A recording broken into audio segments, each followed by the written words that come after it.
काय झालंय की शाखादंताला आणि तुमच्या ग्रामसेवकांना 7 वर्षानंतर दर्जोन्नती होती. तर 7 वर्षाची दर्जोन्नती ही 1/10च्या जी कालबद्ध पद्धतीचा पहिला लाभ लागला होता. तर पहिला लाभ तो पेन्शन करताना कालबद्ध पद्धतीप्रमाणे केला जात नव्हता म्हणून हायकोर्टात गेले. हायकोर्टाने तो निर्णय दिला की तो पहिला लाभ न धरता ती दर्जोन्नती धरावी आणि दर्जोन्नती धरल्यामुळं त्यांना पहिला लाभ टीपीओचा 12 वर्षांचा म्हणजे लागलेल्या दिनांकापासून 12 वर्षांचा द्यावा असं 21/2/24 2 जी आहेत सर. आणि त्याप्रमाणे अंमलबजावणी आपल्या जिल्ह्यात बऱ्याच ठिकाणी अजून झालेली नाही, म्हणजे कुठंच झालेली नाही, त्याचा अभ्यासच लोकांनी केलेला नाही. चालू आहे दोघं तिघं 2-3 संघटना चालवतात. जरी हे चालवत असले तरी या मागण्या आणि आमच्या नर्सेस संघटना बीएनओचे विस्तार अधिकारी स्पेशल केडर एक झालं पाहिजे. त्या संदर्भात सुद्धा आम्ही विविध याच्यामध्ये राज्य कार्यकारिणीनं तिथं मागण्या दिलेल्या आहेत.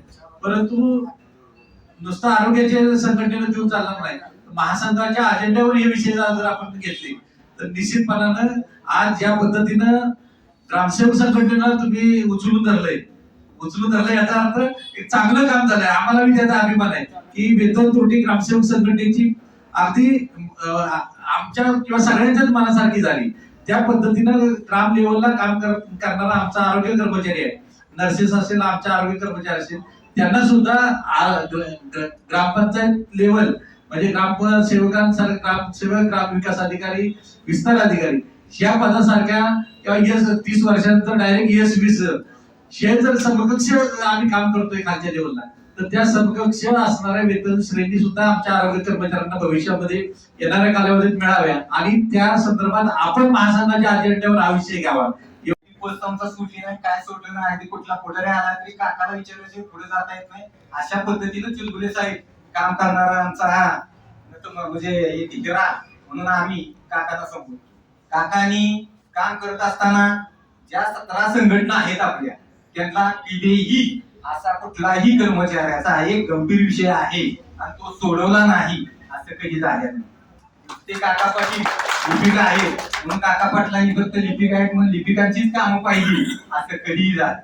आज आमचे गावडे साहेब असतील किंवा पहिले आता आपण पूर्ण विवेचन केलं, आबा सुद्धा सेवानिवृत्त होऊन आबा आज कर्मचाऱ्यांच्या हिताची अत्यंत उल्लेखनीय काम महासंघाच्या आधिपत्याखाली करतात.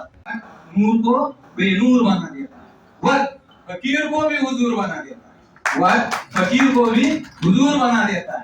वक्त की कदर कर यार मेरे बंदे, वक्त की कदर कर यार मेरे बंदे. काकांनी भान ठेवलं जोपर्यंत शेवटा होते तोपर्यंत वक्त की कदर कर यार मेरे बंदे, वक्त पहिले को भी नूर बना देता. काका आमचा जिल्हा परिषदेचा पहिलो आहे. इथून पुढे जर काम करायचं तर चुलबुले साहेब अध्यक्ष म्हणून तर काका पाटलाशिवाय या जिल्हा परिषदेला पर्याय नाही. आता सेवा परीक्षा जे सेवानिवृत्त वगैरे कर्मचारी झालेले बरेच माझ्या माहितीप्रमाणे सेवानिवृत्त कर्मचारी झालेले बरेच आहेत आमची लोक.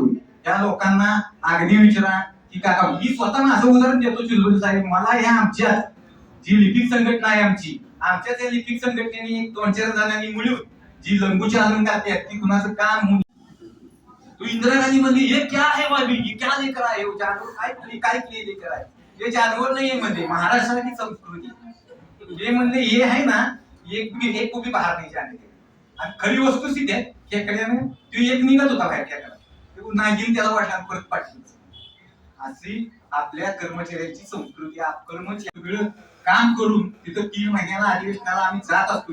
मोठमोठे नेते असतात ज्यांनी संघटनेसाठी महासंघासाठी काम केलं, रक्ताचं पाणी केलं. ती लोक आहेत याचा शेर आहे बरं रहे सलामत जिंदगी तुम्हारी, रहे सलामत जिंदगी तुम्हारी. ये हम खुदा के पास फरियाद करते, ये हम खुदा के पास फरियाद करते. ऐ खुदा मेरे चुलबुले साहेब को रखना सलामत. ऐ खुदा मेरे चुलबुले साहेब को रखना सलामत. ऐ खुदा मेरे चुलबुले साहेब के दुश्मनों को भी रखना महफूज. ऐ खुदा मेरे चुलबुले साहेब के दुश्मनों को भी रखना महफूज.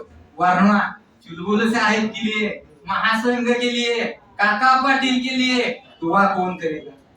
तर मला सांगताना